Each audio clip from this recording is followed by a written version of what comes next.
Hey, welcome to the second course video for the song Letters to You from BAND-MAID and their album Epic Narratives. I'm musically malnourished and you're on my journey to go deep and wide in discovering new music and artists. These videos, we do a deep dive into the lyrics and meaning behind the music. So let's get in, see what Letters to You is all about.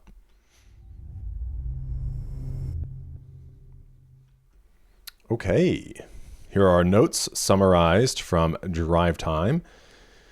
Konami wrote this song with the intention of comfort, recognizing that when we are working hard every day, there are times when we feel tired, depressed, and worn down. She wanted to create something that listeners could lean on, a song that would gently soothe the heart in those darker moments. She hoped the feeling came through, and when she heard the lyrics, she felt that Psyche truly understood what she was trying to express.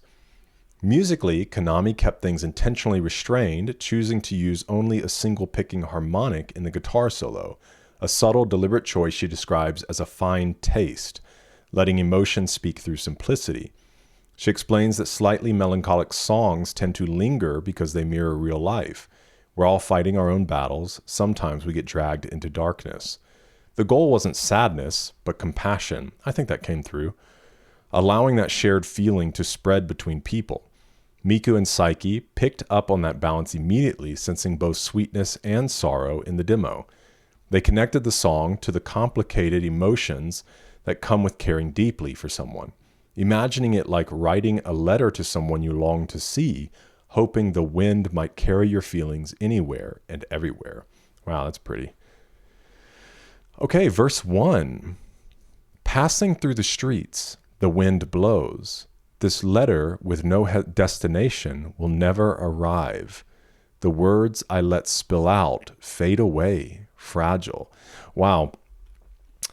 I mean, I really can't, and maybe this is just because I've been watching Vinland Saga, so everything in my head is like old villages and like wheat fields. But I can imagine almost like somebody sitting on a front porch and the wind is blowing and you're kind of pouring these thoughts and these feelings out, knowing that like those words may never reach that person, but almost in your mind as if they are carried by the wind. And if I were animating something like this, it'd almost be like far away, almost like in The Lion King. What happens? They like some brush goes up or whatever, and it carries in the wind, and that Simba had brushed on, and Rafiki ends up catching it. And it's like, checking it out, and he goes and mixes it and then comes to the realization that Simba's still alive. That's what I picture. It's almost carrying in the wind, and maybe somebody else is out in, another field working far away across the ocean, and the wind brushes them and they get this sense for a moment, like thinking of that person. There you go. Okay. The hand I reached out slips right through. I can't hold on. Even sorrow wears thin, rubbing itself away. Please, right here, the fragments of memory I left behind can't be hidden inside this chest. I miss you. I'm assuming it means like your own chest, in your heart. Like I can't keep these words inside. I've got to express them. I've got to get these feelings out. In a closed-off world, I keep drawing the same scenery over and over so I won't forget, forever, forever. Clouded breath feels ready to overflow. Deep within these eyes, it's no longer reflected, even when I stare at the corner of the empty sky. The days that passed won't return. Still, I want to chase them. There isn't even a shadow to follow anymore. No matter where I head, I can't seem to arrive. I can't find it inside this chest. I miss you so much. Wow, man, this is really beautiful. I love this idea. There isn't even a shadow to follow anymore. Because obviously if somebody gets ahead of you, now the sun has to be on the other side of them. But if you can imagine casting a shadow, it's almost like, if I can see their shadow, some form of this to hold on to chase, to pursue, to follow.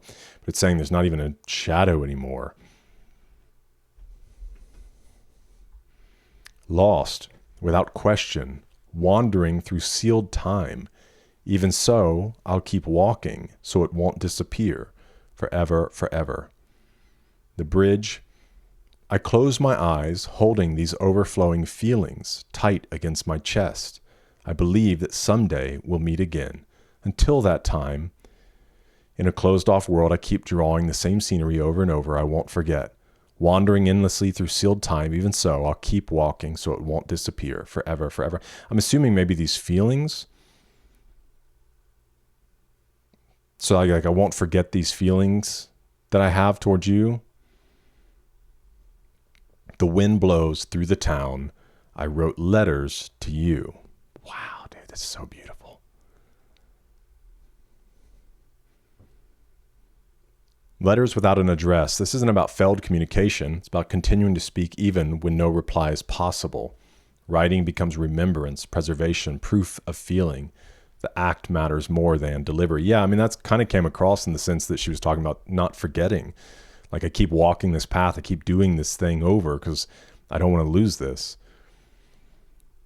Closed world and time implies sealed, inaccessible, emotionally locked. The speaker isn't trapped physically. They're moving forward inside something that no longer opens.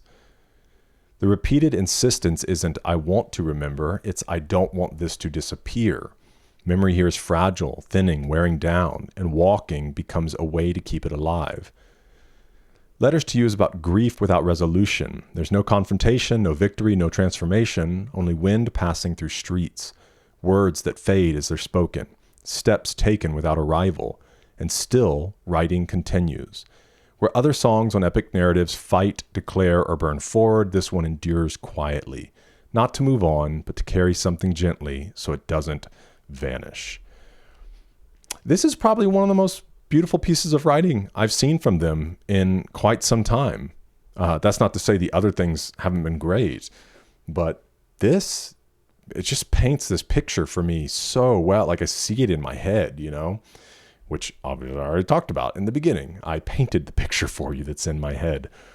But this is really, really beautiful. So bravo, Psyche. Let me know your thoughts down in the comments. Thanks for being with me for this one. Hope to see you in the next one. And until then, I'll keep writing letters to you. The wind blows through the town, and I will not forget. We're eating good.